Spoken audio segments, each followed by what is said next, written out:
You alright guys, how's it going? It is David Claydon from KZR Racing once again, and welcome back to my F123 My Team Career Mode from round number 6 today at the Imola Grand Prix. If you guys did miss the last episode, do feel free to check out my channel. The playlist will be there along with my Breaking Point playlist. Just a little disclaimer before we get started, guys. I have been there has been over a week between this video and my last one. I have been taking a bit of a break with family over this week, and at the time of recording this, I will be prepping for another family event away. So I will be recording a couple of episodes. I won't be recording. I won't be able to record as many as I would like, but I'm going to record as many as I can before I go away. So you guys have got something to watch while I'm away doing it. So with that, we're going to just go through all the quick admin and everything. We'll start with the marketing. Event from the marketing department, which is it's time again for our marketing to run our Ask the Drivers feature. Do you have time to answer the latest batch of fan questions? Sure, sounds like fun, or decline. It doesn't seem to be affecting anything, at least from a retrospect. We're going to accept and let the drivers do answer a few questions and everything. So ask the drivers, F1 is an incredibly physical and intense sport for the drivers. What would you say is the most important, most draining aspect of a race?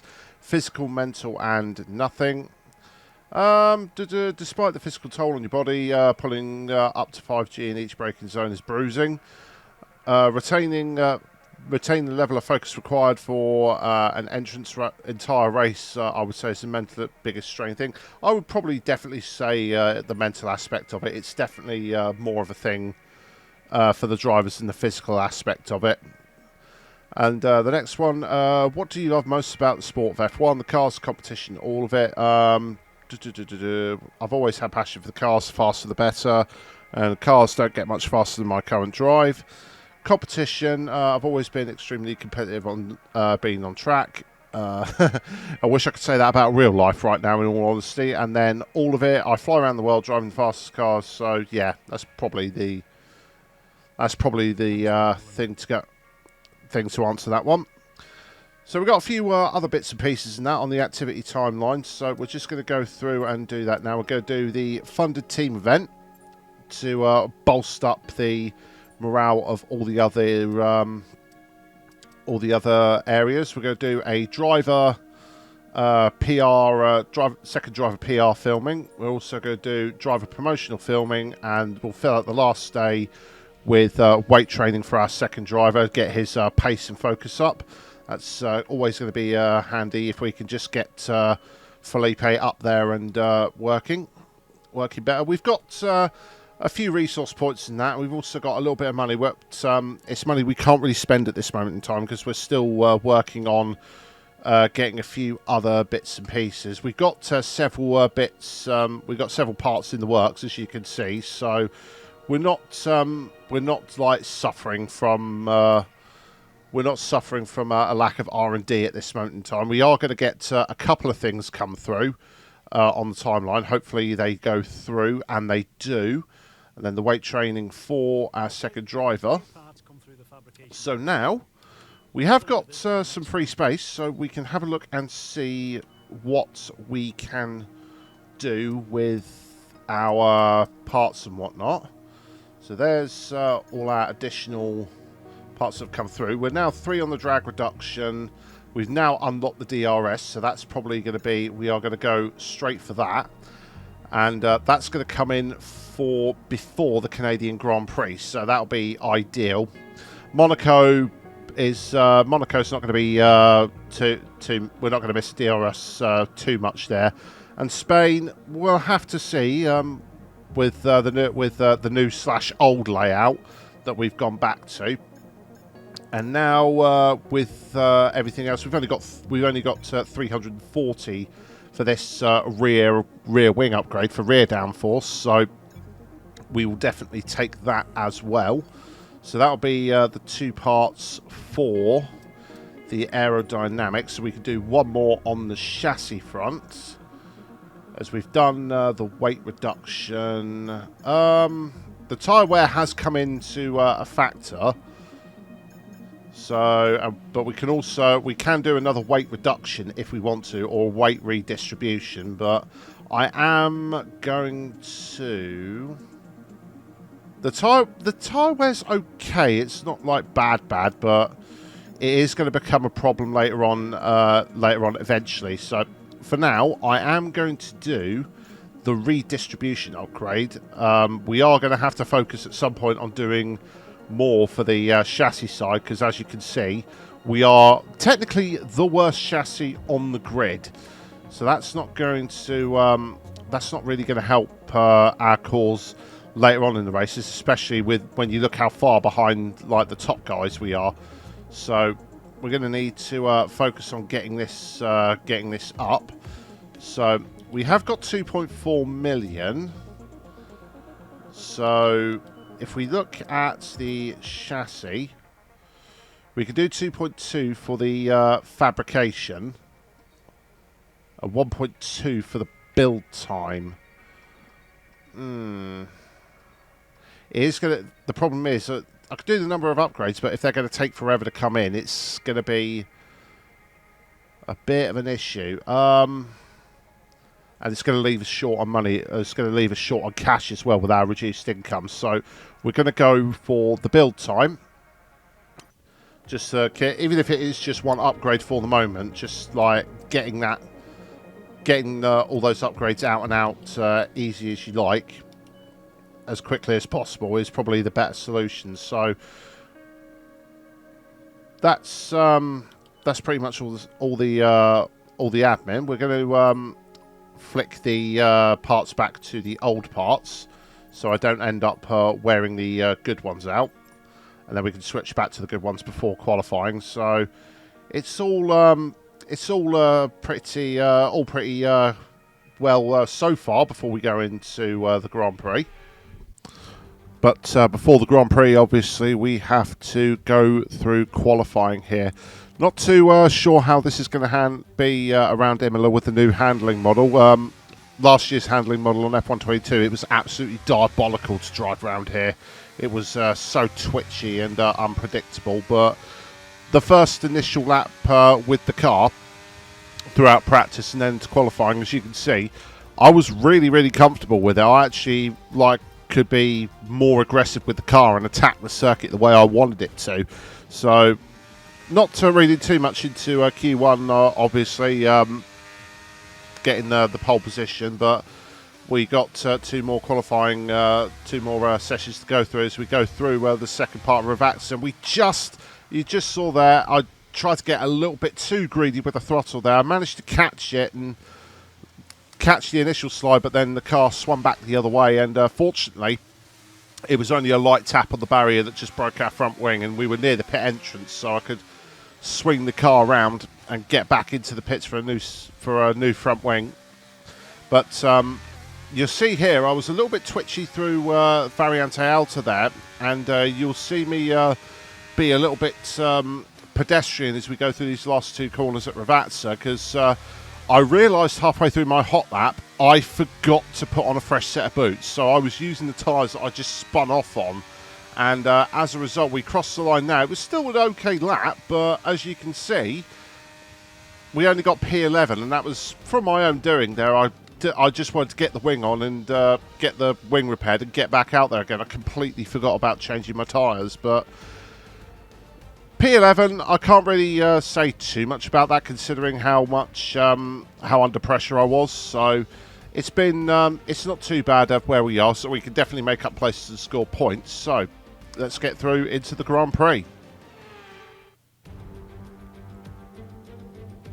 Hello there and welcome back to Imola, home circuit of the Scuderia Ferrari. We expect to see a lot of local supporters wearing red today, and they've all turned out for what we're expecting will be a sensational event here at the Emilia-Romagna Grand Prix.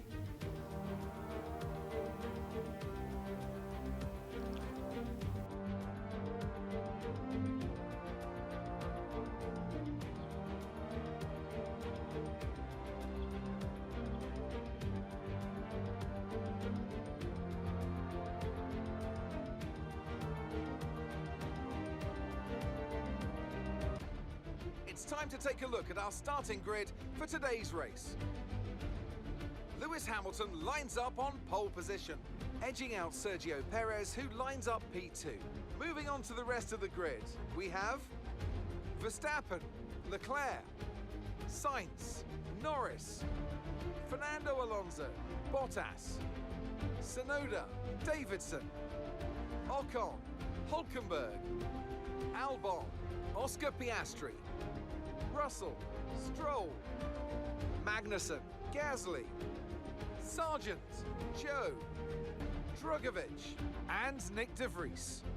That's it then, it's time to go racing as we head down trackside for today's race. We get the added, we get an added bonus here. We were P11, but we get a free position on the grid thanks to George Russell receiving a penalty.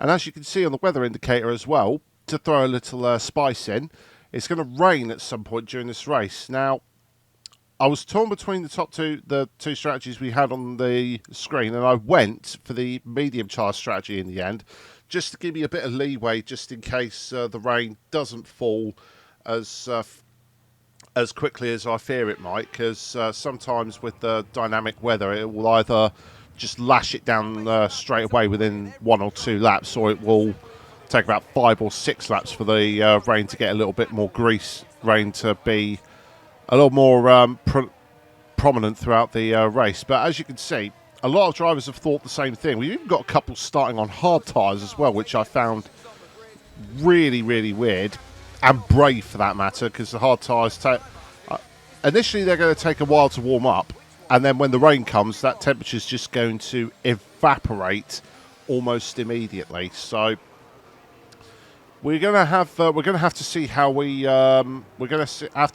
perform when we get there.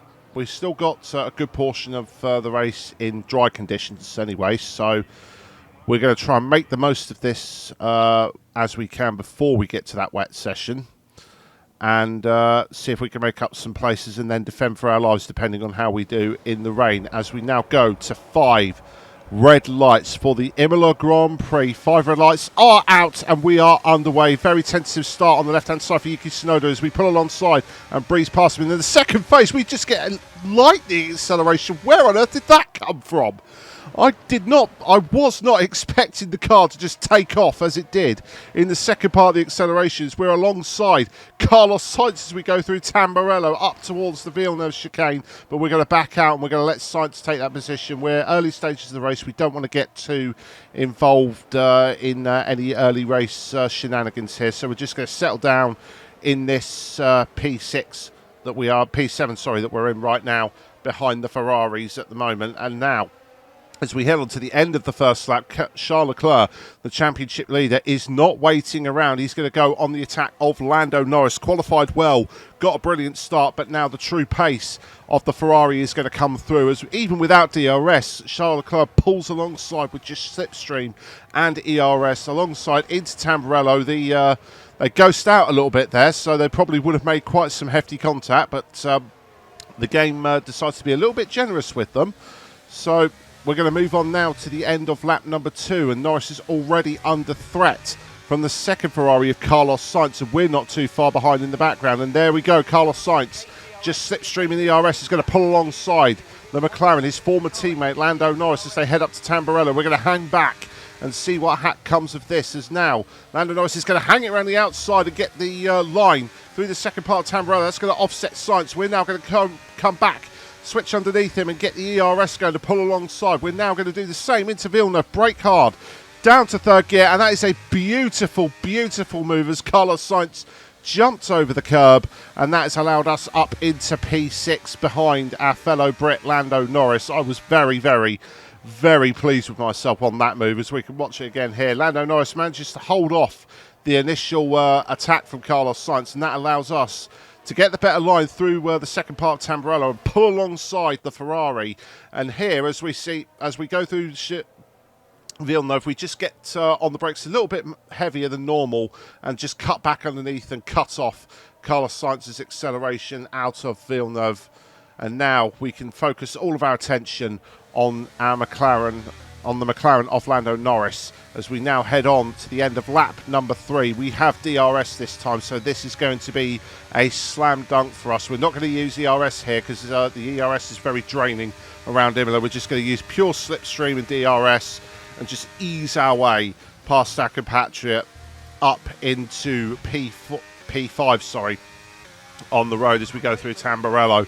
And now we've got a nice fresh pocket of clean air to chase after the top 4 if we can. Meanwhile, Lando Norris's day is not getting any easier. It's Carlos Sainz now with DRS. The inevitable move is coming, and there goes the Spaniard past his former teammate.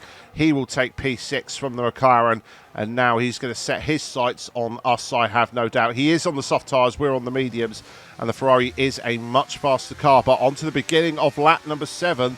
The rain has already arrived. You can see the droplets of water coming down on the screen and on the chassis, and I can already feel the effects of the weather through the feedback in the car and tyres. I'm having to be so much more tentative on the throttle with my inputs out some of these corners, and it pays off. It's going to be very evident on how wet this is going to be, because only 1 lap later, DRS has been disabled at the end of lap 8, so that only took 2 laps for it to get to the intermediate conditions as I nearly go off at Ravazza, but we managed to hold it through, and now we're going to dive into the pit lane, take a breath, reset ourselves, and strap on a set of intermediate tyres. And this is going to be a litmus test for me, because this is the first time I've ever driven in wet conditions on this game with the My Team car as well. So this is going to be a proper jumping in at the deep end for us in this portion of the race. As Lando Norris has actually got back ahead of Carlos Sainz and Fernando Alonso. We didn't see it in the replay camera, but Fernando Alonso also did get past the McLaren of Lando Norris as we now move on to the end of lap number 10, going on to lap 11. And coming out of the pit lane is a Red Bull, and it's Sergio Perez. So he stayed out for 1 lap too long, and that's brought him back into our grass. So this is going to be interesting as Carlos Sainz is attacking Lando Norris again. And as in the background, as you can see. But now, slowly but surely, onto lap number... Can't quite see that on the screen. Lap number 15, I believe that is. Yes, it is. Slowly but surely, it's taken us 5 laps to get to it. And Sergio Perez is going to force us onto the grass here as we go. Switch to the outside of Tamburello. Hard on the brakes. Very nearly overcooked that onto the outside of the second part of Tamburello. But we have done it. We are up into P4. All that work took us 5 laps to get up to the back of Sergio Perez. But the wet weather has definitely paid dividends here. We have been slowly but surely edging our way up to the back of that Red Bull, and it has paid most certain dividends. And now we're going to move on to lap 19 as Lewis Hamilton, having lost the lead at the start of this race, is now back into the lead ahead of Charles Leclerc and Max Verstappen, doing well. And now he's going slowly. It's Acqua Minerale. Oh no, that's a mechanical fault for the Mercedes. We now come through. We're put off by the yellow flag. We almost go off the circuit, and Lewis Hamilton, engine smoking, he is out from the lead of the Imola Grand Prix, and that is going to bring out a virtual safety car. And that helps us out greatly because we're already on the back of Verstappen pretty much as we come to the start of lap 20, 3 laps to go, return to racing speed. We have caught up to the back of Max Verstappen, but that brief period under the virtual safety car is really going to affect us later on in these last 2 laps, because that brief time where we were slowed down, you can see on the replay camera, I was ever so twitchy out of some of these corners. And the other reason as well, as you can see, I nearly go off at Tamburello again as we get very squirmy on the exit, and that's going to open us up to an attack from the second Red Bull of Sergio Perez behind. He's going to come through. He's going to have a look at us in Villeneuve, and he gets sideways on the exit of Villeneuve and just manages to catch it and save the car. That was brilliant driving from the Mexican, but he very nearly... That's the conditions for you. That affected the AI because these conditions soon turn to full wet. But it doesn't matter for this man. Charles Leclerc is going to come round Ravazza to the delight of the Tifosi, and he's going to take yet another win in this championship. But we don't care about him, because for us, in only our 6th race as a brand new team, we're going to get on the podium with P3 at the Imola Grand Prix in soaking wet conditions. And you can see that very nearly became full wet condition. That was full wet conditions by the end of the race as well. And we were very lucky to hang on to P3 as we did, while Perez made that mistake. And that's it then for the Emilia-Romagna Grand Prix. And what a sensational victory they've managed to pull off here. Anthony Davidson, what helped them deliver this result, do you think? Well, they clearly have a car that comes alive in the kind of conditions we were dealing with today. It's a very balanced package in the wet, and what that means is that the drivers have confidence to attack, and having that confidence gets you on the power earlier, it lets you brake later, and can put you a long way up the road.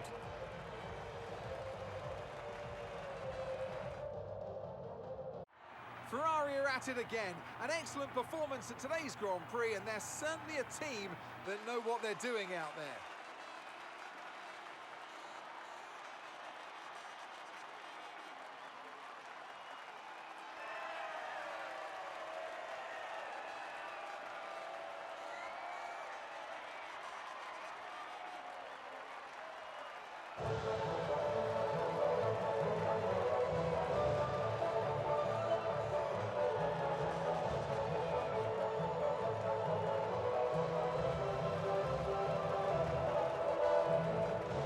You have it, ladies and gentlemen. Charles Leclerc wins yet another race in this season, stamping his authority on the championship. Verstappen comes on second, and there we are. From P11 to P3, the wet conditions really did help us out in that scenario, and that's going to help us in the Drivers' Championship. We are now best of the rest, ahead of the Alpines and the McLarens and the one Aston Martin of Lance Stroll. Fernando Alonso's great start to the season still sees him in P5, so that's going to be a bit difficult to overcome for us. But in the Constructors, we pull ahead of McLaren, P6 in the Championship behind Alpine and Aston Martin, and McLaren and Williams just behind us there in the Championship. That's going to help us out. That podium has already helped us achieve our goal for 15 points in the season, as we get notification of more parts being completed after the Grand Prix. So guys, we're going to round off the episode there. If you did enjoy it, do feel free to leave a like and share this video around it. Leave helps and comment as well. Your feedback is important. Subscribe to our channel and turn on notifications so you don't miss any of these videos. I'm David Clayton of KZR Racing, and I will see you next time for the Monaco Grand Prix. Goodbye.